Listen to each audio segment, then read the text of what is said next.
आपका योगाहार कार्यक्रम एक सुंदर गुलदस्ता है।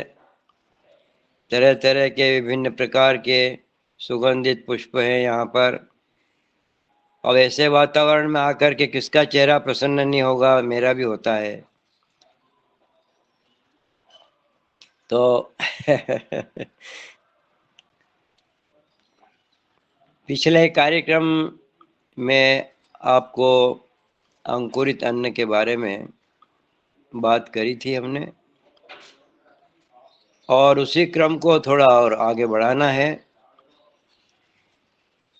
तो शुरुआत करने के पहले हम 3 बार ओम का उच्चारण करेंगे। आप कमर सीधी करके बैठे दीर्घ उच्चारण करें ओम का। श्वास भरें।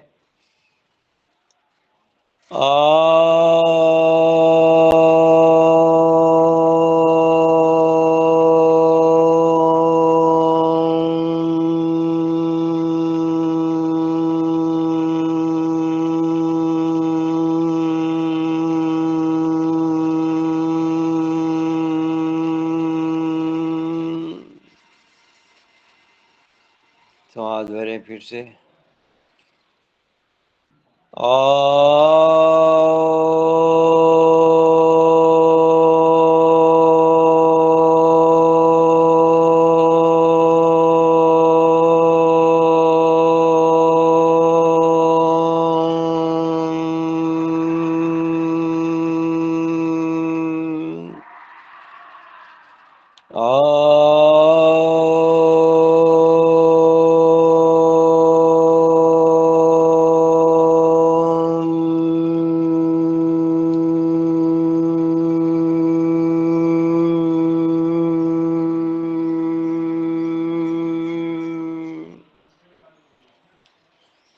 ओम नमः शिवाय, नमः शिवाय, नमः शिवाय।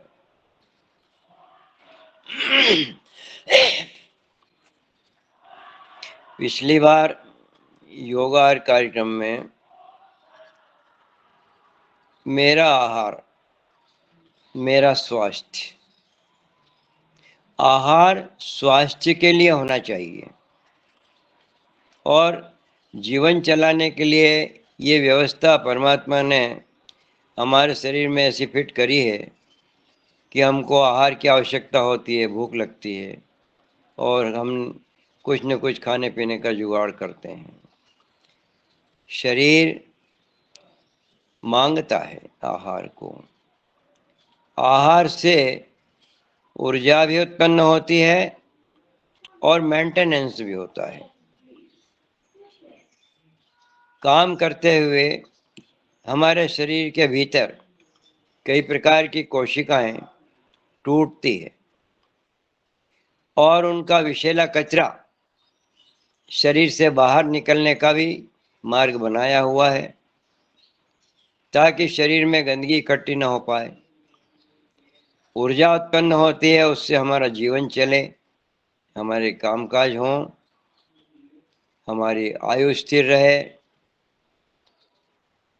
और इसके अलावा जो टूट फूट हो गई शरीर में, जो सेल्स होते हैं, वो हमारी शरीर में जैसे एक मकान में ईंटें होती है, असंख्य इनकी संख्याएं बहुत है, करोड़ों में, अरबों में, खरबों में, और बहुत सारी दिन भर में टूट जाती है।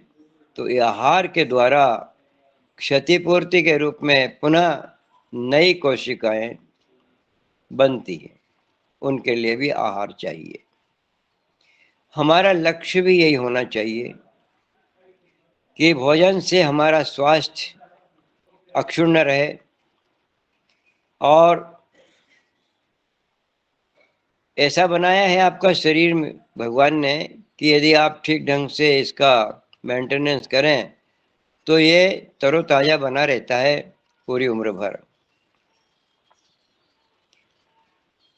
स्वास्थ्य का ध्यान रखते हुए भोजन करें, भोजन बनाएं, भोजन पकाएं, भोजन का अरेंजमेंट करें, उसको सुरक्षित रखें। और भी कई कारक हैं भोजन के अलावा, पानी है, हवा है, सूर्य प्रकाश है, लेकिन अभी हमारा विषय सिर्फ भोजन पर है, इसलिए हम उसी की चर्चा कर रहे हैं। आहार जैविक, क्योंकि हमारा शरीर भी जैविक है। जैविक कार्बनिक क्रियाएं हमारे शरीर में दिन रात चलती रहती है। इसी को समान धर्मी आहार चाहिए। जैविक शरीर को जैविक अन्न, प्रकृति ने आपके लिए जैविक अन्न की व्यवस्था कर रखी है। पृथ्वी अपने में से कई पौधों को जन्म देती है और उन पौधों में आपके लिए आहार तैयार होता है। यदि आप सीधा आहार प्रकृति से प्राप्त करें तो वो पूरी की पूरी व्यवस्था प्रकृति ने आपके लिए की हुई है। पौधा मिट्टी से अनेक प्रकार के तत्वों को ग्रहण करके आपके लिए फूल के रूप में, फल के रूप में, पत्ती के रूप में पचा पचाया आहार आपको देता है, जिसमें कम से कम शरीर से ऊर्जा खर्च हो और आपका भोजन पच जाए और पूरे शरीर को आपको मेंटेनेंस भी करे। यहाँ तक कि स्वास्थ्य शरीर का बनता है, पर मन का निर्माण भी इसी भोजन से होता है। मन यानी विचार। इसीलिए आपको यह भी ध्यान रखना पड़ेगा कि हमारे विचार शुद्ध हों, तो इसके लिए हमको कैसा आहार चाहिए। जैविक आहार, शुद्ध आहार, और जितना चाहिए उतना। ऐसा ना हो कि स्वाद अच्छा है तो हम पेट को परेशान कर दें, पेट को थैला समझ करके उसमें स्टोर करना शुरू कर दें। आप स्टोर करेंगे तो आपका आकृति में परिवर्तन आएगा, आपकी शक्ति में परिवर्तन आएगा, आपके विचारों में परिवर्तन आएगा, आपका स्वास्थ्य बिगड़ेगा, अनेक अनेक बातें। और आप स्वयं अनुभव कर रहे हैं स्वयं आप अनुभव कर रहे हैं कि यदि हमने स्वास्थ्य का ध्यान नहीं रखा, स्वाद का ध्यान रखा, तो शरीर में कई प्रकार की बाधाएं आएगी। तो हमने एक विषय चुना था कि भोजन में अन्न को ज़्यादा से ज़्यादा गुणात्मक रूप में परिवर्तन लाने के लिए हम क्या करें। वैज्ञानिकों ने खोजा, अनेक प्रयोगशाला में इसको देखा। अंकुरित भोजन जो है वो फलों से भी बेस्ट है, सब्जियों के रसों से भी बेस्ट है। उसमें इतनी सारी चीज़ें आपको मिलती है और इसके लिए कोई मशीनी उपकरण आपको नहीं आवश्यकता लगती है, कोई विशेष आपका खर्च भी नहीं होता है और शरीर को कम से कम ऊर्जा खर्च करने में वो आनंद मिल जाता है। इधर पका पकाया भोजन जो अग्नि का हम करते हैं, उसको पचाने के लिए शरीर को भारी ऊर्जा खर्च करना पड़ती है। तो आपकी ऊर्जा का जो बैलेंस है शरीर में वो कम हो जाता है और आप जल्दी वृद्धावस्था की ओर अपना कदम बढ़ाते हैं, क्योंकि हमारे शरीर की ऊर्जा जितनी ज़्यादा खर्च हो जाएगी, हमारा बैलेंस कम हो जाएगा, हमारी श्वासें कम ज़्यादा खर्च होगी। आप देखिए, भोजन जब आप करते हैं तो आपकी श्वासें तेज हो जाती है, जब तक पाचन क्रिया चलती है श्वासें तेज हो जाती है। तो श्वासों का तेज होने का मतलब क्या? प्रत्येक मनुष्य की, प्रत्येक प्राणी की श्वासें गिनती की है। कई प्राणी, कछुआ है, सांप है, हाथी है और जानवर दूसरे भी हैं, मनुष्य भी है। 1 मिनट में सभी की श्वासें अलग अलग गिनती में होती है। कम से कम 1 मिनट में जो श्वास है, यदि वो आपकी चली तो आपकी आयु उसी हिसाब से बढ़ जाएगी। जैसे हम पैसा खर्च करते हैं बैंक से अपने खाते से लेके, तो जितना हम कम खर्च करेंगे उतना बैंक बैलेंस हमारा बढ़ा हुआ रहेगा, ज़्यादा दिन तक वो पैसा चलेगा। श्वासों का भी बैंक बैलेंस है आपके पास। आप जल्दी जल्दी खर्च करेंगे तो जल्दी पूरी हो जाएगी और थोड़ी सी उम्र में आपको जाना पड़ेगा। जैसे ही श्वासें कम होती जाएगी, शरीर में अनेक प्रकार के रोग पैदा होते जाएंगे। इसलिए प्राणायाम के द्वारा हम अपनी श्वासों को 1 मिनट में कम करने की कोशिश करते हैं। साधारणतया 1 मिनट में हमारे यहाँ 15, 16, 17 तक 1 मिनट में इतनी श्वास एक आदमी लेता है, वो स्वस्थ रहेगा। अगर जल्दी जल्दी श्वास ली, अच्छी जल्दी जल्दी लेने के पीछे भी कुछ कारण है, मैं वो भी बताऊंगा आपको। अब मैं योग में आ गया हूं तो मैं चाहता हूं कि वापस आहार की तरफ चलूं। तो आप कम श्वास लेंगे, शांत रहेंगे तो आपकी श्वासें 1 मिनट में कम होती चली जाएगी। शांत रहने के लिए हम प्राणायाम करते हैं, शांत रहने के लिए हम ध्यान करते हैं, शांत रहने के लिए हम योग निद्रा करते हैं। तो ये हमारे योग के जो कार्यक्रम है, हमारी श्वासों को 1 मिनट में उनकी गिनती कम होती चली जाती है। जितनी गिनती कम होती चली जाएगी उतनी आयु आपकी लंबी हो जाएगी।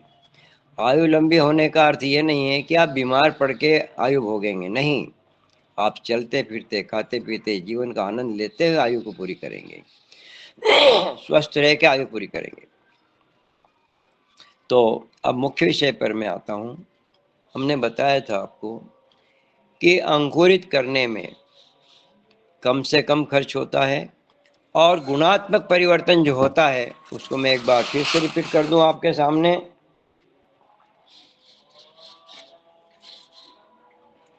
एक गेहूं का उदाहरण लेते हैं। अंकुरित गेहूं में विटामिन बी के सभी B1, B2, B12 आदि विटामिन ई इनका भंडार है। अंकुरित अन्न में, अंकुरित गेहूं में बता रहा हूं मैं, विटामिन ई का इतना बेहतरीन रूप जिसका नाम है अल्फा टोकोफेराल सक्सिनेट, ये उसमें पाया जाता है, जिसे विश्व की कोई दवा कंपनी आज तक नहीं बना पाई। बनाते जरूर हैं लेकिन इसकी क्वालिटी का उनके पास अभी तक कोई ऐसा प्रामाणिक नहीं आया है कि उन्होंने बना लिया। बुढ़ापे को रोकने वाला है ये, जोश जवानी जुनून का एंजाइम है ये, सुपर ऑक्साइड डिस्म्यूटेज OSD। जिस व्यक्ति में यह एंजाइम जितना अधिक पाया जाता है वह सदाबहार जोश जवानी के जुनून में मग्न रहता है। उसकी उम्र बहुत लंबी हो जाती है। उस जवानी में, उसकी ज्यादा उम्र में भी वो जवान दिखेगा। अंकुरित गेहूं इस एंजाइम का खजाना है। इसके प्रयोग से अनेक रोगों का उपचार किया जा सकता है। संतान सुख भी प्राप्त हो सकता है। संश्लेष जो दवाई कंपनियां इसकी नकल करके बनाती है वो हमारे शरीर को शूट नहीं करता। ले लेंगे आप, दवाई के रूप में प्राप्त कर भी लेंगे, परंतु इसका मुकाबला वो नहीं कर पाता है। अंकुरण के दौरान प्रत्येक अंकुरित अनाज बहुमूल्य अप्राप्य पोषक तत्वों का प्राकृतिक फार्मास्यूटिकल बन चुका है। छोटी सी फैक्ट्री है लेकिन वो क्वालिटी का इसमें एंजाइम पैदा होता है जो बाजार की करोड़ों रुपए खर्च करने पर भी वो फैक्ट्री ये काम नहीं कर पाती। जैव रासायनिक प्रक्रिया द्वारा अंकुरित अन्न में से सैकड़ों प्रकार के पोषक तत्वों जैसे enzyme, micronutrient, antioxidant, antitoxidant, vitamin, minerals, bioactive phyto, antibiotics, antiviral, antibacterial compound का निर्माण उसमें प्रारंभ हो जाता है। प्रकृति की प्रयोगशाला है ये।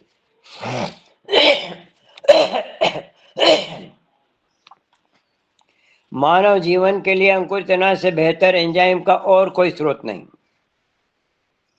एंजाइम से भरपूर अंकुरित अन्न को खाने से आपकी जो चयापचय क्रिया है, चयापचय क्रिया आप समझते हैं, मेटाबॉलिज्म, भोजन मुंह में जाने से लेकर उसके निष्कासन तक, उसके रक्त बनने तक, उससे ऊर्जा बनने तक सारी जो क्रिया प्रक्रिया होती है उसको अंग्रेजी में मेटाबॉलिज्म बोलते हैं और हिंदी में उसको चयापचय क्रिया बोलते हैं।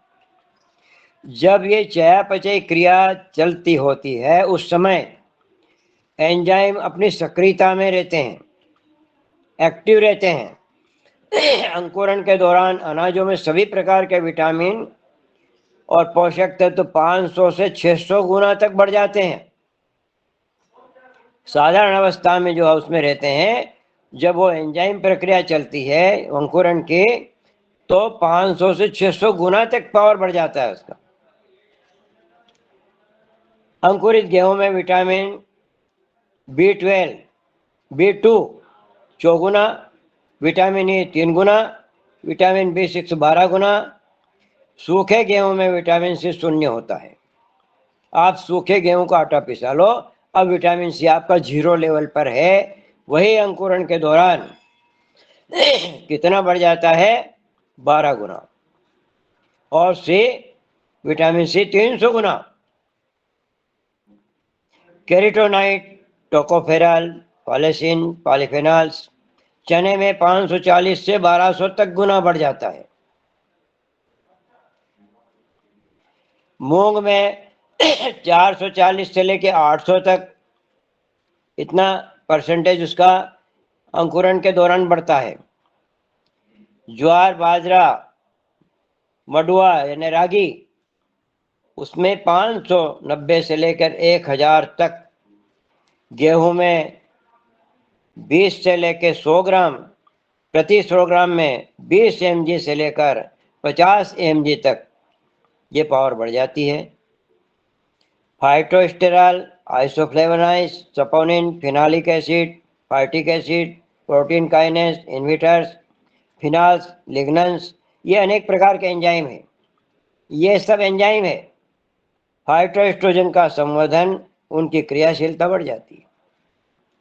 प्रत्येक अंकुरित अनाज में नाना प्रकार के एंटी कैंसर के खिलाफ आप कैंसर को भी अंकुरित अन्न से समाप्त कर सकते हैं। एवं एंटी कार्सिनोजेनिक कंपाउंड पाए जाते हैं। ये सब कैंसर से लोहा लेते हैं। वास्तव में अंकुरित अनाज का प्रत्येक अनाज एंटी कार्डियक यानी हृदय रोगों के खिलाफ भी वो काम करते हैं। कोलेस्ट्रॉल जम जाए या हार्ट अरेस्ट हो जाए, आपकी मांसपेशियां थक जाए या आपकी नाड़ी संतान कमजोर हो जाए, उन सब के खिलाफ ये काम करता है। तो इसको बोलते हैं anti cardiac, anti cancerous, anti diabetic. मधुमेह रोग भी ठीक होता है। एंटी एजिंग, उम्र जो आपकी बुढ़ापा जल्दी दिखता है उसको भी ये समाप्त करता है अंकुरित अनाज। ये न्यूट्रास्टिकल के एक पूरी की पूरी इंडस्ट्री है। एक इंडस्ट्री में इतना सामान नहीं बनता होगा जितना ये प्रकृति की इंडस्ट्री में बनता है। दिखता है तो हमको साधारण काम है अंकुरित करना। इसमें मोटापा, हृदय रोग, कैंसर, मधुमेह, एड्स जैसे रोग भी नियंत्रण में से रहते हैं। अनाज में दाल बीज जैसे मूंग है, मसूर है, मोठ है, तुअर है, सोयाबीन है, चना है, ये सब दाल बीज हैं। दालें निकलती इनमें से। तेल बीज में आएगा आपका तिल्ली, मूंगफली, सोयाबीन, सूरजमुखी। ये सारे जो नट्स हैं, ये अंकुरित करके यदि इनको खाया जाए तो इनमें उच्च गुणवत्ता के प्रोटीन मिलेंगे, कार्बोहाइड्रेट मिलेंगे, एंजाइम मिलेंगे, विटामिन मिलेंगे, फाइटोन्यूट्रिकल से लबालब भरा रहता है अंकुरित अनाज। कोई भी रोग आपके पास भी फटकने नहीं पाता अंकुरित अनाज को। और उनमें पैदा हुए पोषक तत्वों को ज्यादा समय तक यदि आप संरक्षित रखें तो उसके लिए भी एक हमारे पास उपाय है। एक तो ये है कि जैसे अंकुरित करा और आपको इसको भोजन करना है तो इसको ज्यादा देर हवा में खुला नहीं रखें। जैसे ही निकाला उपयोग कर लिया। यदि आपको संरक्षित रखना है तो फ्रिज में रख सकते हैं। फ्रिज एक ऐसी वस्तु है जिसमें सारा पका पकाया भोजन तो जहर बन जाता है, परंतु अंकुरित को यह बड़ा प्रोटेक्ट करता है। अंकुरित अन्न को यदि आप फ्रिज में रख देंगे तो और उसकी पूंछ की लंबाई बढ़ती चली जाएगी अंकुर की, और जितना अंकुर लंबा होगा उतनी ज़्यादा उसके अंदर एंजाइम विटामिन रहेंगे। तो फ्रिज आपका ये सपोर्ट तो करता है कि आपको प्रोटेक्ट भी करता है अंकुरित को, और संवर्धन भी करता है, उसके गुणात्मक परिवर्तन करता है।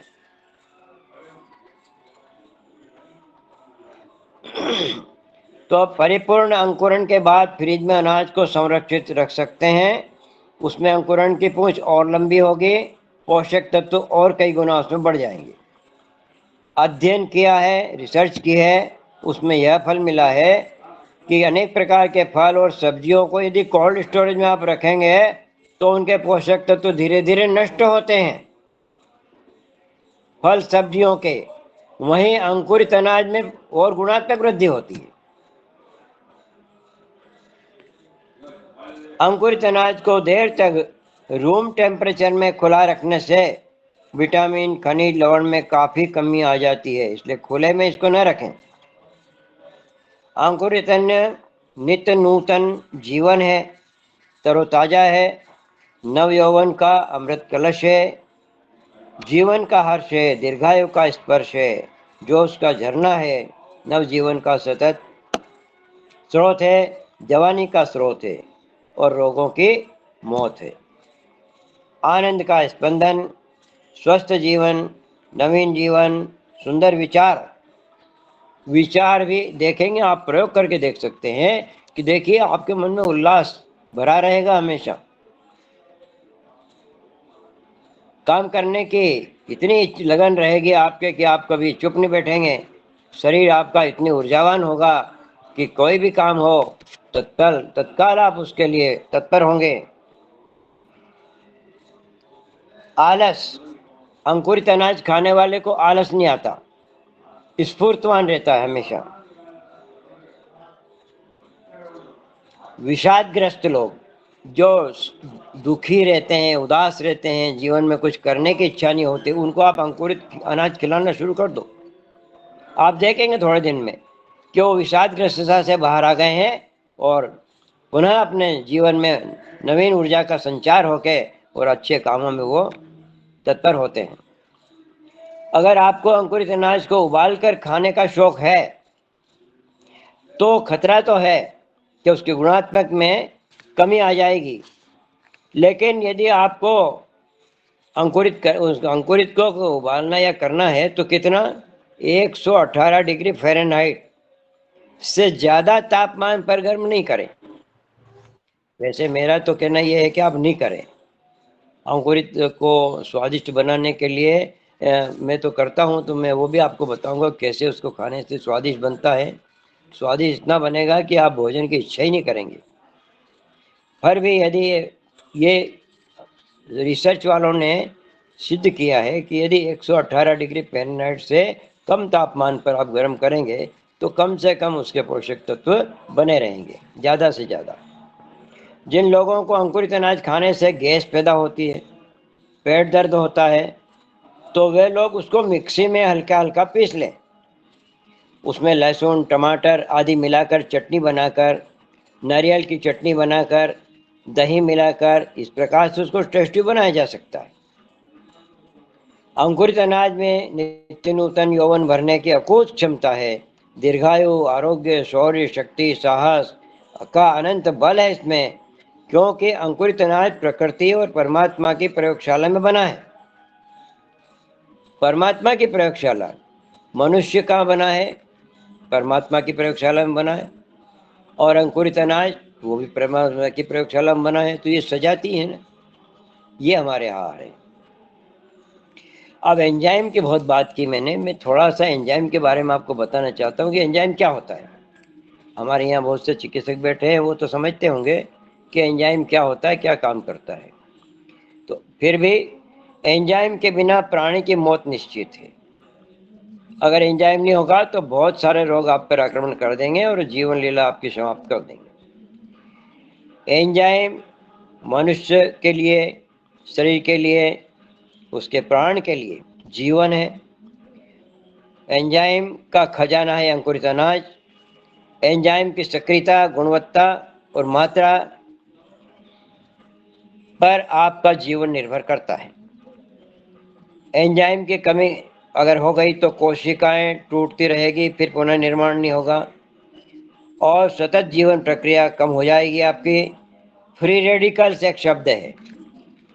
जब हमारे शरीर में अनेक प्रकार की रासायनिक क्रिया होती है, जैसे कि आप खेती करते हैं तो खरपतवार, गाजर घास, ऐसे विषैले तत्व भी पैदा होते हैं। वहीं हमारे शरीर में भी होते हैं विषैले तत्व, उनको कहते हैं फ्री रेडिकल्स, विषाणु। अब ये विषाणु क्या करते हैं? ये आपके शरीर के सेल को खाते हैं। जैसे मकान की ईंटें कोई कम करता जाएगा तो क्या होगा? धीरे धीरे धीरे धीरे वो मकान ढह जाएगा।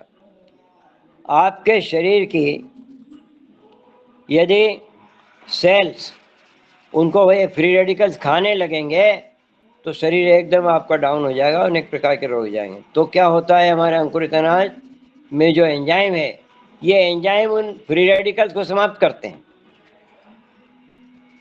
उनको समाप्त करते हैं।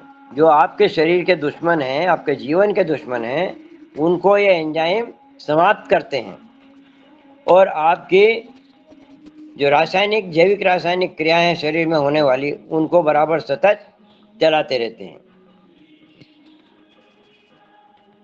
तो एंजाइम के बिना प्राणी की मौत निश्चित है। एंजाइम जीवन है। उस एंजाइम का खजाना अंकुरित अनाज है। बुढ़ापा जन्य रोग हम पर जो हावी होते हैं वो फ्री रेडिकल की वजह से।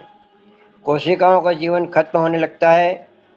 फ्री रेडिकल द्वारा कोशिकाओं को खत्म कर दिया जाता है और नई कोशिकाओं का उत्पादन भी वो बंद कर देते हैं। अब अंकुरित अनाज में मौजूद विविध प्रकार के एंजाइम, यही आपके कायाकल्प का रहस्य है। कायाकल्प, शरीर का पुनर्यौवन। जैसे कि आपका शरीर जर्जर हो गया है किसी रोग के कारण, तो फिर से उसको पुनर्जीवित करने के लिए, पुनर्यौवन प्राप्त करने के लिए ये कायाकल्प नाम की क्रिया है और यही आरोग्य का खजाना है। अंकुरित अनाज इसी का भंडार है। एंजाइम में सरल ऑर्गेनिक तत्व को पचाने में शरीर को अपना एंजाइम, अब हमारे शरीर में जो एंजाइम होता है वो एंजाइम अगर हमने बाहर से नहीं लिया तो शरीर धीरे धीरे अपने एंजाइम को खत्म करता है। लेकिन हमारे शरीर में एंजाइम की मात्रा सीमित रहती है। जैसे हम प्राणायाम करते हैं, हमारे शरीर में भी प्राण है मात्रा, फिर हम बाहर से क्यों लेते हैं? क्योंकि हमारे शरीर में जो भंडार है प्राण का, वो कम ना पड़ जाए, वो बराबर बना रहे। जैसे घड़ी में, पहले पुराने ज़माने की घड़ी होती थी, उसमें चाबी भरते थे। एक स्टील का वो बाल कमानी होती थी, उसमें एक तनाव पैदा करते थे, तो वो तनाव दिन भर इतना रहता था कि घड़ी बराबर चलती रहती थी। इसी प्रकार से हम प्राणायाम करके चाबी भरते हैं हमारे शरीर में, ताकि उस प्राण के कारण सारी क्रिएटिविटी, क्रियाएं हमारी चलती रहे। तो इसी प्रकार से जो एंजाइम होता है वो हमारे शरीर में स्टोर रहता है और जब बाहर से हम नहीं लेते हैं एंजाइम के कोई अन्न, तो वो एंजाइम हमारा खर्च होता है और फिर हमारा शरीर एंजाइम शून्य हो जाता है, नील बैलेंस, और रोग आना शुरू हो जाते हैं। तो बाहर से हम एंजाइम लेंगे तो हमारे एंजाइम बने रहेंगे शरीर में और हम निरोग रहेंगे। वही एंजाइम हमारे रोगों से लड़ने की शक्ति प्राप्त करते हैं। कोई भी रोग आया तो एंजाइम उसका मुकाबला करते हैं। और आपने एंजाइम को भोजन को पचाने में खर्च कर दिया। जो अति भोजन करते हैं उनकी बात कर रहा हूँ मैं, कि ज़्यादा भोजन करके अपने शरीर के एंजाइम को आप समाप्त कर रहे हैं, अपना बैंक बैलेंस ऊर्जा का समाप्त कर रहे हैं। तो क्या होगा? आपके बैंक में कम पैसा रहेगा तो आप क्या धनवान रहेंगे कि निर्धन? फिर आपकी जीविका कैसे चलेगी? अगर एंजाइम रूपी आपने बैलेंस समाप्त कर दिया और भोजन को पचाने मात्र में, जिसकी आवश्यकता ही नहीं है हमको उस ऊर्जा की, हम जितना ज़्यादा खाएंगे हमारे शरीर की ऊर्जा उतनी ज़्यादा खपत हो जाएगी और आप बजाय ताकतवर होने के और उल्टे दुबले और कमज़ोर होते चले जाएंगे। ये नहीं है कि ज़्यादा भोजन करने से आदमी ज़्यादा हेल्दी होता है, ज़्यादा भोजन करने से आदमी बीमार भी होता है और बूढ़ा भी जल्दी होता है, क्योंकि भोजन आपसे ऊर्जा लेता है पचने में। और ये एंजाइम युक्त जो अंकुरित अनाज है, इसमें पचाने में बहुत मिनिमम ऊर्जा खर्च होती है और ज़्यादा ऊर्जा मिलती है। तो फायदे का सौदा कौन सा है, ये आप समझ सकते हैं। अब अंकुरित अनाज में देखिए आप, आयरन रहता है, कैल्शियम रहता है, विटामिन सी पैदा होने से भली प्रकार वो जज्ब हो जाते हैं। रक्तहीनता, ऑस्टियोपोरोसिस, ये तमाम रोग दूर होते हैं, हड्डियां मजबूत होती है। अंकुरित अन्न में अनेकों प्रकार के एंजाइम पाए जाते हैं। प्रोटीन को पचाने वाला एक एंजाइम होता है, अलग अलग प्रकार के। कार्बोहाइड्रेट को पचाने वाला एंजाइम अलग, प्रोटीन को पचाने वाला अलग, फैट्स को पचाने वाला अलग। तमाम प्रकार की चीज़ों को, जितनी प्रकार की वैरायटीज आप भोजन में लेते हैं, सबको पचाने के लिए एक अलग क्वालिटी के एंजाइम, अलग अलग क्वालिटी के होते हैं। तो अंकुरित अनाज में सभी क्वालिटी के एंजाइम होते हैं। आपका प्रोटीन पचाने वाला, उसको कहते हैं प्रोटियोलाइटिक एंजाइम। फैट्स को पचाने वाला लाइपोलाइटिक, कार्बोहाइड्रेट को पचाने वाला एमाइलोलाइटिक एंजाइम। ऐसे अनेक प्रकार के एंजाइम, और कहाँ अलग अलग आप दवाइयों में ढूंढते फिरेंगे, आपको अंकुरित अन्न में सब इकट्ठे एक साथ मिलेंगे। प्रकृति की फैक्ट्री में पैदा हुआ है। और पक्वाहार यदि आप खाते हैं, अंकुरित के बजाय केवल पक्वाहार पे आप चलते हैं, तो उससे क्या क्या आपको दुख झेलना पड़ते हैं, उसके बारे में भी थोड़ा बताता हूँ मैं। आपके शरीर से पहले तो पूरे एंजाइम वो समाप्त कर देंगे आपके, जो भीतर स्टोर हैं आपके यहाँ। वो ऐसी परिस्थिति के लिए होते हैं हमारे पास, जो संकटकालीन परिस्थिति, आपातकालीन परिस्थिति, जब जरूरत पड़े तो वो एंजाइम अपना शरीर खर्च करता है। यदि बाहर से लिए एंजाइम तो हमारे अपने सुरक्षित रहते हैं। तो पक्वाहार खाने से शरीर के एंजाइम में कमी होने लगती है, और वैसे ही आपको बीमारी घेरने, जैसे ही आपके एंजाइम शरीर के कम हुए कि कोई ना कोई रोग आपके शरीर में आना प्रारंभ हो जाता है। वो लगातार एक के बाद दूसरा रोग, दूसरे के बाद तीसरा रोग, और आप हमेशा बिस्तर पे, पलंग पे और किसी हॉस्पिटल के शरण में पड़े रहते हैं। और उसके कारण अनेक कष्ट आपको भोगना पड़ते हैं, आर्थिक रूप से, सामाजिक रूप से भी। और देश भी ऐसे बीमार लोगों को ज़्यादा दिन तक सहन करेगा तो देश भी गरीब हो जाएगा, क्योंकि आदमी जितने हैं देश के, वो यदि काम करेंगे तो देश आगे बढ़ेगा। और सारे के सारे बीमार पड़े रहेंगे अस्पतालों में, तो देश तो कमज़ोर होना ही है। तो एंजाइम शरीर के खर्च ना हो, शरीर के एंजाइम शरीर में बने रहें, और बल्कि उनकी मात्रा हमारे शरीर में स्टोर ज़्यादा बढ़े, तो उतने आप ऊर्जावान रहेंगे। अंकुरित अन्न में ताजे फल, ताजी हरी सब्जियां खाने से एंजाइम का संरक्षण होता है। जो हमारे शरीर में एंजाइम है, उस समय यदि हम ताजे फलों का प्रयोग करेंगे, अंकुरित अन्न का प्रयोग करेंगे, हरी सब्जियों का प्रयोग करेंगे, तो हमारे एंजाइम का खजाना और पुष्ट होगा। सर्वशक्तिशाली ऊर्जावान एंजाइम का खजाना अंकुरित अनाज है। अंकुरित अनाज का आहार संतुलित मात्रा में लें। ऐसा नहीं है कि अब अंकुरित ही लेना है तो खूब ले लो, उनको भी, उसकी भी मात्रा सीमित है। आपके भोजन में प्रत्येक चीज स्वास्थ्य के लिए बनी है, और उसकी मात्रा भी हमारे शरीर के मान से, हमारे श्रम के मान से। कोई बुद्धिजीवी होते हैं तो दिन भर बैठे रहते हैं, तो उनको उतनी आवश्यकता नहीं होती भोजन की। और जो श्रमशील है उसको पर्याप्त चाहिए, नहीं तो कुपोषित हो जाएगा वो। बच्चा है, महिला है, गर्भवती महिला है, श्रमजीवी है, बुद्धिजीवी है, कोई यंग है, हार्ड वर्कर है, तो अनेक प्रकार की क्वालिटी हमारी होती है समाज में। तो हमको उस हिसाब से हमारा अनाज का भी मात्रा, भोजन की मात्रा को निश्चित करना पड़ेगा।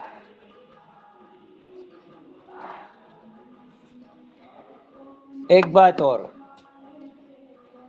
सूखी अवस्था में जैसे नट्स हम खाते हैं, बादाम, चिलगोजा, काजू, अखरोट, ये सूखे मेवे हैं, ये अंकुरित नहीं हो सकते और अंकुरित होने में इनको काफी टाइम लगता है।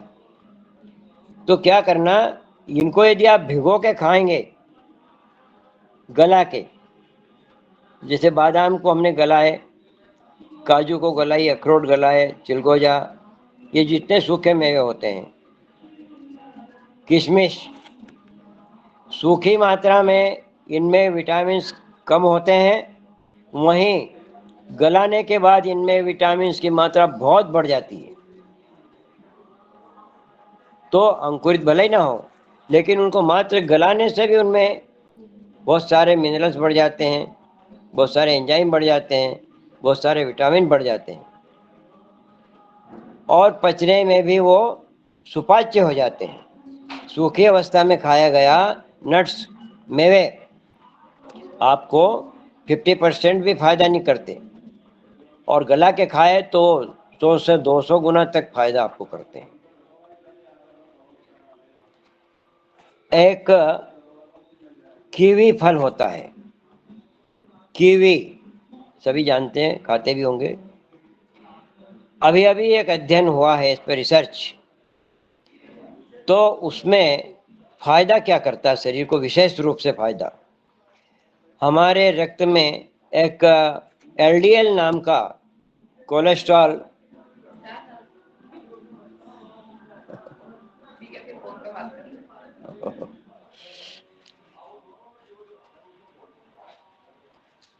एलडीएल नाम का, और एक एचडीएल, एचडीएल तो आपके लिए हितैषी है और एलडीएल आपकी जान ले लेता है, थक के बनाता है, हमारी रक्त वाहिनियों को भर देता है कोलेस्ट्रॉल से और रक्त को ब्लॉक कर देता है, और हमारे हृदय घात, ब्रेन में आघात और कई प्रकार के दूसरे शरीर में भी दर्द जहाँ होते हैं उनको आघात ही बोलते हैं, घुटना है, कमर है, इनमें मरता तो नहीं आदमी लेकिन दुख तो भोगता है। तो ये जगह जगह जो ब्लॉकेज होते हैं आपके, ये इन सब ब्लॉकेज को ये कीवी फल निकाल देता है। ये एक बहुत मोस्ट इम्पॉर्टेंट चीज है, आप याद रखें इसको, कीवी फल। दिल, दिमाग, इनमें जो स्ट्रोक होते हैं उनसे आपकी रक्षा करता है, कैंसर से रक्षा करता है। ये हृदय का हितैषी फल है, दिमाग का दोस्त है, रक्तवाहिनियों स्नायुओं को शक्तिशाली बनाता है, और इनमें होने वाले प्रवाह, रक्त प्रवाह है, स्नायु के अंदर प्राण का प्रवाह है, श्वास नलियों में श्वास का प्रवाह है, जो हमारे प्रवाह के चैनल हैं जिनमें ऊर्जा बहती है, उन सब को ये क्लियर रखता है, उनको मजबूत रखता है। संधिवात, मधुमेह, गठिया, ये भी कोई बीमारी इस कीवी फल से नहीं होती है। गुर्दे आपके ठीक रहते हैं, फेफड़े आपके ठीक रहते हैं, हृदय की मांसपेशियां मजबूत होती है।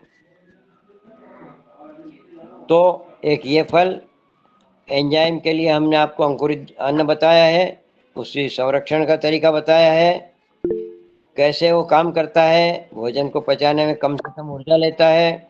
ये सब बातें आपकी हो गई और आपका समय पूरा हो गया है। आगे कुछ और बातें हैं, वो हम अगले एपिसोड में आपको और बढ़ा के बताएंगे। अब इसके बाद में आपका प्रश्नोत्तर काल जो है वो आप कर सकते हैं। हरि ओम। जी ओम। ओम।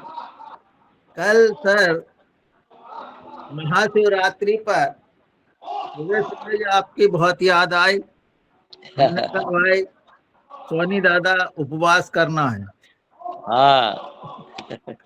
और रंजना जी से बहुत मजाक भी किया हमने, कहा भैया पोती जो है क्या कर रही है बताओ, दादा का उपवास कर रही है कि नहीं कर रही।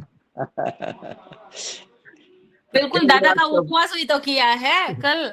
नहीं दादा उपवास तो सबने किया, पर सोनी दादा का उपवास की बात कर रहा है, हम आपके कौन कर रहे हाँ, तो फिर वही तो कल बिल्कुल मैंने मैसेज तो डाल दिया था ग्रुप में, और मैंने भी उनको फॉलो किया। थे।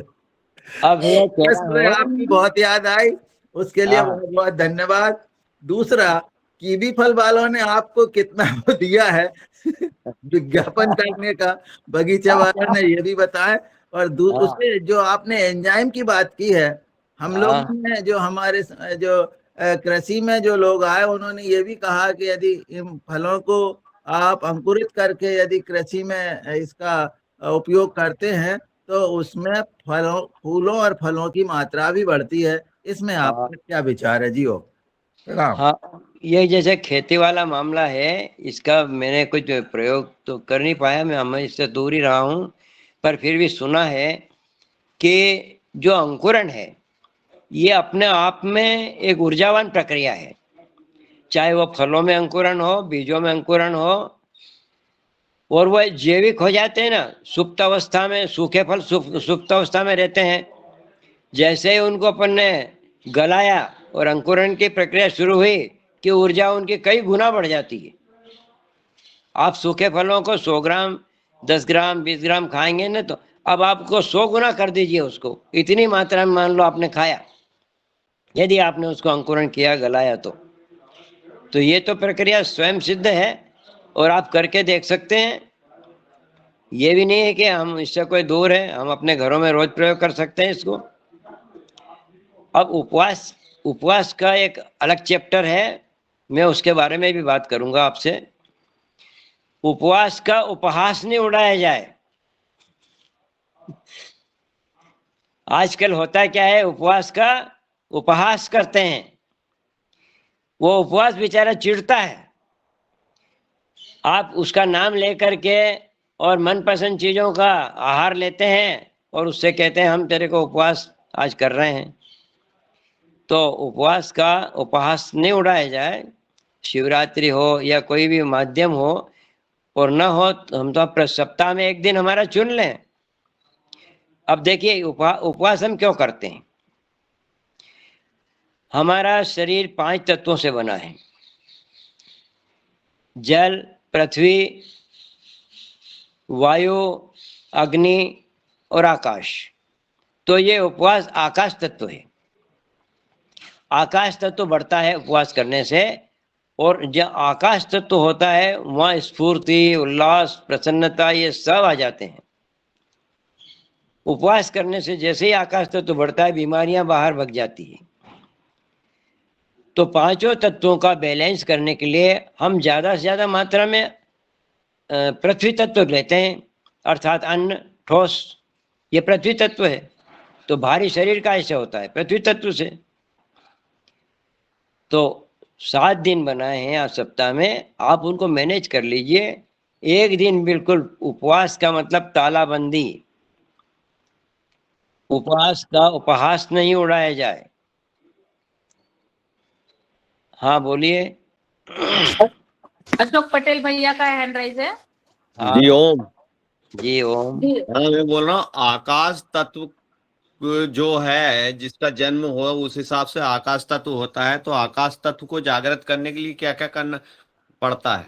अरे वो उपवास, उसका एक अग्नि तत्व बताया कि उसका जो दूसरा तत्व है वो अग्नि तत्व है, इसका क्या महत्व है, कुछ हो तो बताओ आप। देखिए हमारा जो शरीर बना है, परमात्मा ने रचना करी है तो 5 तत्वों से करी है। प्रकृति, प्रकृति में बाहर देखो ब्रह्मांड में, वो भी 5 तत्वों से बना हुआ है। और उसी का एक छोटा रूप हम हैं। तो 5 तत्वों से हम बने। अब देखिए आंखें, ये अग्नि का प्रतीक है। जबान हमारी जल का, रसना का प्रतीक है। और नाक जो सुगंध है हमारी, ये पृथ्वी तत्व का प्रतीक है। वायु स्पर्श होता है हमारी त्वचा के द्वारा। और आकाश, इन सब के बीच में यदि आकाश नहीं होगा तो ये रहेंगे कहाँ? स्पेस। आकाश का मतलब क्या होता है? खाली जगह। खाली जगह को आकाश। अब जैसे आप उपवास करते हैं, भोजन नहीं करते हैं, तो जो भरा हुआ वो बाहर निकलता है और धीरे धीरे शरीर हमारा खाली होता जाता है। और मन जब खाली होता है तो विचार शून्य होकर के ध्यान की अवस्था में चला जाता है। तो जैसे ही आप आकाश तत्व बढ़ाएंगे, उपवास करेंगे, तो मन हमारा शांत होने लगता है। अग्नि तत्व, क्योंकि बिना अग्नि के हमारा शरीर, देखिए आप हाथ से हाथ मिलाते हैं किसी से तो आपका हाथ एक दूसरे को छूते हैं, गर्म लगता है। ये ऊर्जा का प्रतीक है। प्राण ऊर्जा अग्नि ऊर्जा है। ये प्राण ऊर्जा से ही शरीर चलता है। अग्नि के बिना जब ठंडा हो जाता है तो डेड बॉडी कहलाता है। मुर्दा ठंडा होता है, वो कभी गर्म नहीं होता। ये जीवन का प्रतीक है अग्नि। तो पांचों तत्वों को बैलेंस करिए आप। भोजन करते समय भी, हमारी दैनिक दिनचर्या में भी सूर्य स्नान लीजिए आप। जैसे हम जल स्नान लेते हैं, वायु स्नान लेते हैं, ऐसे अग्नि स्नान यानी सूर्य स्नान, इनकी पूर्ति होती है इससे। ये नहीं कि सब चीजें हमारे भोजन से पूर्ति होती है। श्वास लेने से, हमारे नहाने से, पानी पीने से, जल का उपयोग भी बराबर। तो पांचों तत्वों का उपयोग करते हुए हम अपने जीवन को खुशहाल बना सकते हैं, स्वस्थ रह सकते हैं, प्रसन्न रह सकते हैं और हमारे जीवन के लक्ष्य को प्राप्त कर सकते हैं। और कोई बात? अंकुरित हाँ, अंकुरित भोजन, आपका कहने का मतलब अंकुरित भोजन सर्वश्रेष्ठ है। बिल्कुल। बिल्कुल बिल्कुल, वो करते हैं, मैं रोज हम भी करते हैं। हाँ हाँ। ऐसे शुगर में लाभ होता है क्या इसमें? अरे मैंने अभी तो बताया आपको सारे रोग। अभी मैंने मधुमेह के बारे में बोला तो है। कैंसर, मधुमेह, गठिया, ये वायु दर्द जितने हैं सारे के सारे, जब भोजन अच्छे प्रकार से जिसका पच जाता है ना, तो टॉक्सिन शरीर में कम बनते हैं।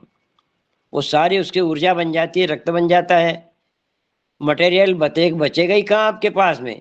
ये तो जो नहीं पचता है, जो अपचा रह जाता है, वो तमाम सैकड़ों प्रकार की बीमारी पैदा करता है। अगला प्रश्न आदरणीय श्री मुन्नीलाल भैया जी का हैंड राइज बहुत देर से था, उनको सादर आमंत्रित करती हूँ। प्राण लगो, उठाए प्राण लगो हेनरी। हाँ जी दादाजी को प्रणाम। और दादाजी बहुत अब आपने कहा है कि अगले एपिसोड में तो हमें आशा हो जाती है कि दादाजी के आगे और दर्शन होंगे, मार्गदर्शन मिलेगा। एक ये एपिसोड में जैसे वो एडवर्टाइज चलता है ना, ऐसी आशा हम लोगों को हो जाती है कि अगला एपिसोड में अब हम लोगों को फिर मिलेंगे आप। बहुत महत्वपूर्ण। और हमारी श्रीमती जी को नींद नहीं आती है। आज वो 3 बजे आज 3 बजे सोई थी, कभी 2 बजे सोती हैं, कभी नींद नहीं आती है। ऐसा इसका उपाय कुछ बताएं, कारण क्या हो सकता है इसका? देखिए, दिनचर्या में उनकी क्या है मुझे पता नहीं, फिर भी मैं अपनी तरफ से बता देता हूँ। एक तो जितनी जल्दी सोओगे उतनी जल्दी नींद आएगी और आदत बन जाएगी। मैं 8 साढ़े 8 बजे सो जाता हूँ और सोने नहीं जाता हूँ, मैं लेटता हूँ। वो लेटते ही नींद आ जाती है, मुझे पता नहीं कब आ गई। और 12-1 बजे तक मेरी नींद पूरी हो जाती। लेकिन फिर भी मैं ऐसा नहीं कि उस समय उठा हूँ, 12-1 बजे उठना भी नहीं चाहिए। थोड़ी देर जागरण हो रहता है और उसके बाद में फिर नींद लग जाती है, तो वापस वो 3-4 घंटे फिर लग जाती है। एक तो ये है कि आहार अब ये अंकुरित करा के देखो, फल खिलाओ और जितना शांत रहेंगे। अब उनकी दिनचर्या के बारे में बताएंगे तो मुझे पता चलेगा कि मैं कहाँ गड़बड़ है, तो मैं भी बता दूंगा। फिर भी आप उनको योग निद्रा कराना शुरू करें। योग निद्रा कराएंगे तो धीरे धीरे धीरे उनकी नींद आने की पूरी क्षमता से नींद आने लगेगी। आप हैं? अच्छा अच्छा, जय श्री राम। तो आप उपवास करते हैं? सप्ताह में 1 दिन का उपवास रखो। ठीक है। 7 दिन बनाए हैं, 1 दिन भरपेट भोजन कर लो, जैसा चाहे वैसा कर लो। बाकी दिनों का यदि अच्छा आहार है आपका तो वो 1 दिन का सब सहन कर लेंगे। सप्ताह में 1 दिन मनमानी लेकिन दूसरे दिन फिर उपवास, ताकि वो उस दिन का बचा खुचा जो नहीं पचा है वो दूसरे दिन में पच जाएगा। और ये अंकुरित आहार शुरू कर दें आप। ये इनको चिंता पूरे संसार की है। वो तो क्योंकि मनुष्य का स्वभाव है, और महिलाएं तो सबकी चिंता करती है, पूरे परिवार की चिंता रहती है उनको। किसने क्या खाया, किसने नहीं खाया है, कौन बीमार है, कौन दुखी है। दादाजी हम लेटते ही सो जाते हैं, हम लेटते ही सो जाते हैं। हाँ बढ़िया है। इसका मतलब काम करना जरूरी है, जो काम करेगा वो जल्दी सोएगा। कष्ट बिल्कुल। चाहिए, शरीर को कष्ट चाहिए। देखो जो थकता है उसको नींद आती है, काम करते करते जो थक जाता है तो शरीर रेस्ट मांगता है, वो आपको तुरंत सुला देगा। जैसे आप लेटे कि नींद आई, और दिन भर बैठे रहे कुछ करा नहीं अपन ने, तो उसको नींद बड़ी मुश्किल से आएगी। बैठते तो नहीं है दिन में। नहीं, बाकी लोगों की बात है। तो श्रमशील होना मनुष्य का स्वभाव है, परमात्मा ने बनाया एक्टिव। देखो जानवर को देखो, कोई फ्री नहीं बैठते, खाली उछलते कूदते फिरते हैं, वो दौड़ते फिरते हैं जंगलों में। ओम हम भी पूरे दिन दादाजी ये भर चलते शरीर को, रहते हैं। दादाजी ये शरीर वैसा बनाया भगवान ने कि इसको अपन जैसा ढालते हैं ना वैसा ढल जाता। अगर सोना चालू कर दें तो सोता ही रहता है, अगर चलना चालू कर दें तो चलता ही रहता है, और रफत पड़ जाता है थोड़े दिन में। हाँ मैं मेरा अनुभव बताता हूँ। मैं पहले खूब सोता था, मतलब फिर मैंने एक यात्रा करी 1100 किलोमीटर की पैदल, तो मैं हाँ। मात्र 5 घंटे 4-5 घंटे सोता था और 40-50 किलोमीटर चलता था दिन भर। अरे तो भी मेरे में बोलते उतनी कम है अब तो अशोक भी पटेल जी बोलते कम है अब, तो भी उतनी ऊर्जा रहती थी। बोलते कम है लेकिन। जी चलिए अब अशोक भैया आप थोड़ा रुक जाइए, अनिल राय जी का हैंड राइज है, पहले उनको सुन लेते हैं जी। जी ओम, दादाजी को प्रणाम। ओम। जी हाँ जी, मेरे लड़के को एक बार बताया भी था कि उसको लीवर की बीमारी है, तो इसमें क्या हम अंकुरित अनाज में क्या क्या किस किस अनाज का दे सकते हैं, सब्जी के को कैसे हम बना के और कच्चा खा सकते हैं, और साथ ही फलों के रस को और पत्ते जो अब पत्ते हम लेकर के उसको रस दें। सुनो आप, जी जी लीवर खुद एक डॉक्टर है। हमारे शरीर में लीवर एक चिकित्सक का भी काम करता है। तो आप लीवर को थोड़ा सा आराम दीजिए, आराम करने से लीवर ठीक हो जाता है। लीवर को आराम का मतलब होता है, लीवर का काम मुख्य होता है भोजन पचाना। तो आप भोजन उसको कम मात्रा में दें, और फल वगैरह है, रस वगैरह है, ऐसा जिसमें कम से कम ऊर्जा खर्च करनी पड़े लीवर को। वो थोड़ा सा काम तो करना पड़ेगा पचाने के लिए, पर ऐसा आहार दीजिए जो बिल्कुल सुपाच्य हो। अंकुरित दे सकते हैं पीस करके, रसाहार, अंकुरित का भी रस बनता है, अंकुरित अन्न का रस भी बनता है। आप उसको मिक्सर में थोड़ा सा फेंट लीजिए और लिक्विड बना लीजिए, और फिर मुंह में रखें, थोड़ी देर मुंह में रहने दें, लार मिलने दें। लार में भी पच जाता है अन्न। अब वो अन्न फिर धीरे धीरे पेट में जाएगा तो लीवर उसको आराम के साथ पचाएगा, और धीरे धीरे लीवर स्वयं ठीक हो जाएगा। लीवर खुद ही ठीक होता है, उसको केवल काम मत दो, बस आराम करने दो। लिक्विड फार्म में उसको भोजन दो, ठोस फार्म में मत दो।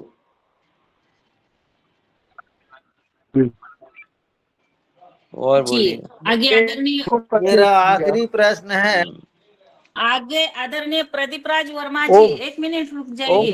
आदरणीय प्रदीप राज वर्मा ओम जी। सदन को सादर प्रणाम। दादाजी मैं ये पूछ रहा था कि अंकुरित अनाज को सुखा के या गीला पीस के हम उसको मतलब कुछ बना के खा सकते हैं, उसमें कुछ विटामिन बचेंगे या नहीं? नहीं बचेंगे। जैसे अंकुरित किया अनाज और उसको हमने पीस लिया मिक्सी में और उसका फिर कुछ बना लिया। बात सुनो, मैंने बताया था अभी कि अंकुरित अनाज को जैसे ही आपने खोला तुरंत उपयोग कर लें। अगर आप नहीं चबा पाते हैं तो आप मिक्सर का सहारा ले लें। यदि आप चबा सकते हैं तो क्या जरूरत है मिक्सर में लाने की। उसको ज्यादा बुद्धि नहीं लगाना, जैसा वो आया है वैसे ही उसको खा लो। बुद्धि एक ऐसी चीज है जो हर चीज में तोड़फोड़ करती है। अब परमात्मा ने जैसा पैदा किया उससे उसको संतोष नहीं है। बहुत से अमरूद खाते हैं तो अमरूद में नमक मिलाएंगे, मिर्ची मिलाएंगे, यानी क्या क्या मसाले मिलाएंगे, तो ये बुद्धि लगाएगी। जानवर को देखो, जो जैसा मिला वो कुछ नहीं मिलाता, चटाक से खा जाता है, वो प्रकृति से प्रेरित है। और हम बुद्धि से प्रेरित है। हमारे सामने तो कोई भी चीज लाएंगे तो उसमें हम हमारे मसाले जरूर मिलाएंगे। तो आपको शिक्षा ये जीभ लेनी है ना, हो, हमें टेस्ट देने को कहती है। हाँ, हमारे पास बुद्धि है ना, बुद्धि। और जानवर के पास बुद्धि नहीं होती, उसने जो दिया वो खाया, इसलिए वो स्वस्थ है। तो बुद्धि आड़े आती है, इसको बुद्धि को और किसी काम में लगाना।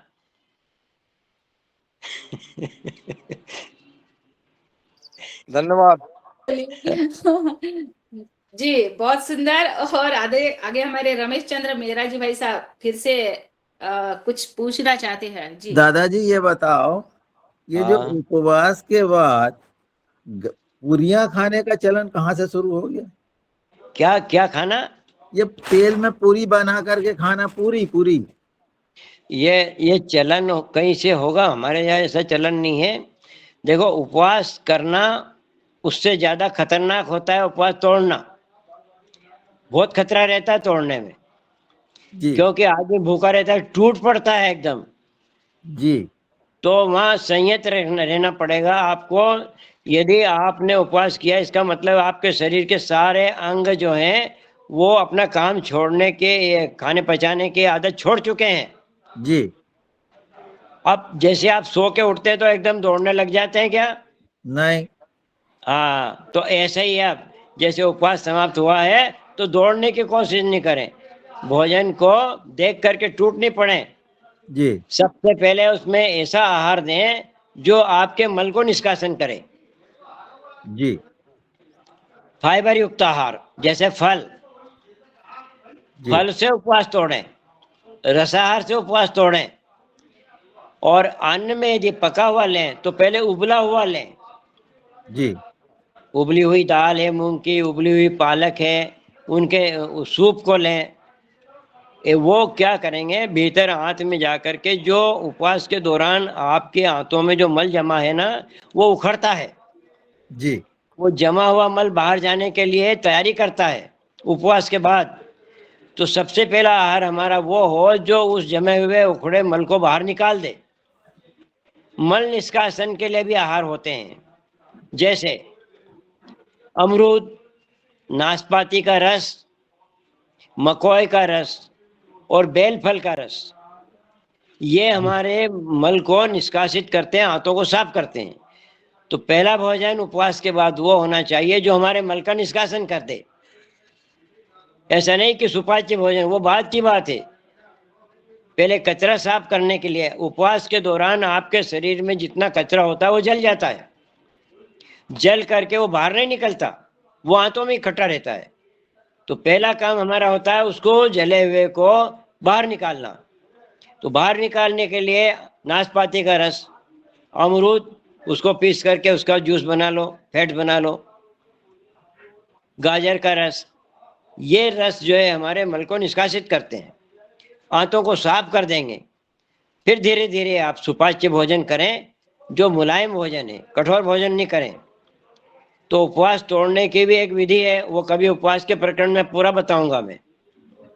जी, परंतु व्यवहार में तो ये देखा जा रहा है कि बहुत, जैसे उपवास छूटा और गरिष्ठ भोजन बनाया जाता है, घर घर में यही होता है।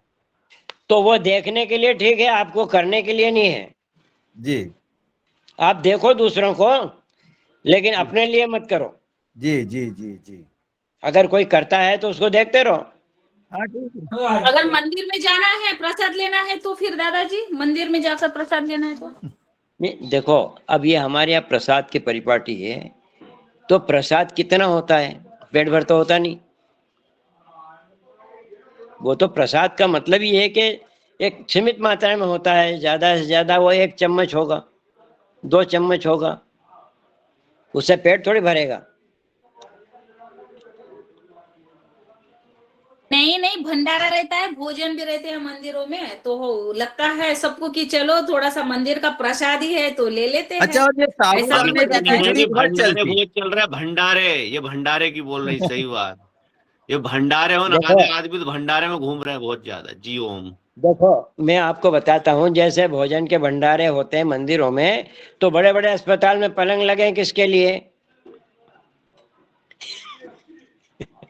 वहां भी जाके सो। और बड़ी बड़ी मशीनें लगी है टेस्ट करने के लिए, हाँ, वो कर MRI कराओ, एक्सरे कराओ, ऑपरेशन कराओ, तो सर वो ये भी तो आपके लिए है। सर ये साबूदाना क्यों चलता है उपवास में? वो हल्का होता है, सुपाच्य होता है। अच्छा अच्छा, जी जी जी जी। चलिए, अब आज का समय भी हो चुका है। अगर प्रश्न तो है मन में और पूछना भी जरूरी है, तब तो पता चलेगा कि हमारा क्या खाना क्या नहीं खाना। देखो तो एक बात मैं अपनी तरफ से कह रहा हूँ, जी, मेरे प्रसन्नता का राज और मेरा चेहरा खिला हुआ, ये जो गुलदस्ता है मेरे सामने, ये बगीचा है सुंदर फूलों का। जब मैं इसमें आता हूँ तो मन प्रसन्न हो जाता है मेरा, इसीलिए मेरा चेहरा खिला हुआ रहता है।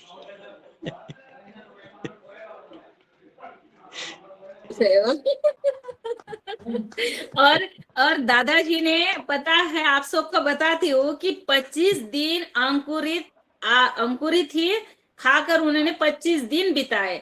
अब मुझे ऐसे लग रहा है कि हमारे योगहार के जितने भी सदस्य हैं, अब हमने 1 महीने के लिए अंकुरित भोजन करने का शुरुआत करनी चाहिए, तो क्या बात रिजल्ट है। आएगा। अब देखता हूँ इनमें से कितने को कौन कर पाता है। उसका चेहरा गवा देगा। दादा उसका मैंने 40 दिन तक किया मठा के साथ, सिर्फ मठा। बहुत अच्छी बात है,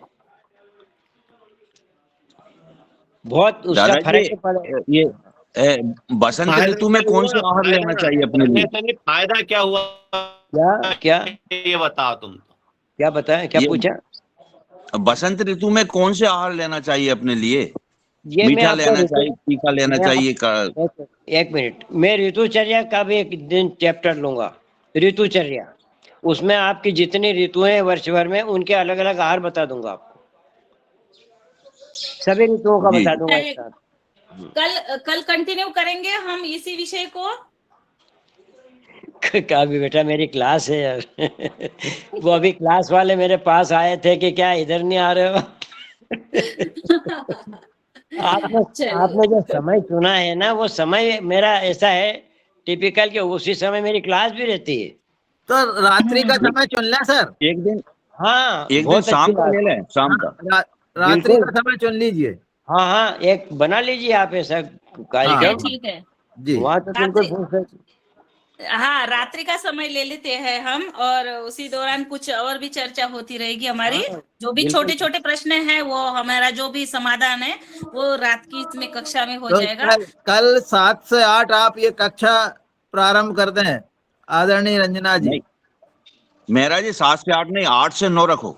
7 से 8 नहीं, नहीं, आज 8 से नहीं 9 देखते रखो। हैं, अभी देखते अच्छा हैं हम। वो स्वानी जी पे छोड़ो, दादा पे छोड़ो, हमारे ऊपर दादाजी के, हाँ, दादाजी के ऊपर छोड़ देंगे। और चलिए, आभार के लिए मैं आदरणीय मुन्नीलाल भैया जी से निवेदन करती हूँ आज की इस योग क्लास को समापन की तरफ। आदरणीय मुन्नीलाल भैया जी।